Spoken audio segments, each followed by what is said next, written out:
ഉമർ റളിയല്ലാഹു അൻഹു ആലോചിച്ചു, ഇനി ഇങ്ങനെ പാടാൻ പറ്റുമോ? യാ ഇബ്നു റവാഹ, ഓ അബ്ദുല്ലാഹി ഇബ്നു റവാഹ, ബൈന യദൈ റസൂലില്ലാഹി സ്വല്ലല്ലാഹു അലൈഹി വസല്ലം, അല്ലാഹുവിന്റെ റസൂൽ സ്വല്ലല്ലാഹു അലൈഹി വസല്ലം മുമ്പിൽ മാത്രമല്ല, വഫി ഹറമില്ല, അല്ലാഹുവിന്റെ ഹറമിലുമാണ്. എന്നിട്ട് ഇങ്ങനെ പാട്ട് പാടുക. നബി സല്ലല്ലാഹു അലൈഹി വസല്ലം പറഞ്ഞു, ഖല്ലി യാ ഉമർ, ഖല്ലി അൻഹു യാ ഉമർ, വിട്ടേക്ക് ഉമറേ, റവാഹ പാടട്ടെ, അബ്ദുല്ലാഹി ഇബ്നു റവാഹ പാടട്ടെ. നല്ല പാട്ടാണത്. അപ്പോൾ മൗലിദിനെ പോലെ നല്ല പാട്ട് വേറെയുണ്ടോ? ഉനിദൽ ഹബീബു സയ്യിദുൽ മുതഅബ്ബിദു വന്നൂറു മിൻ വജനാതിഹി യതവഖദു. എന്താണ് അതിന്റെ ആശയം?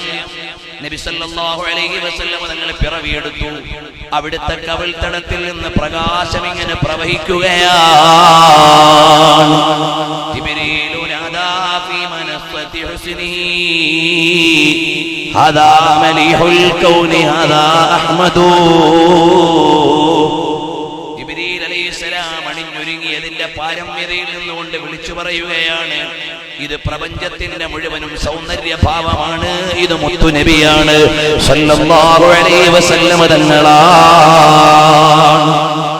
ഇത്ര മധുരതരമായ പാട്ട് വേറെ എവിടെയാണ്? ഇത്ര മധുരതരമായ ഗാനം വേറെ ഏതാണ്?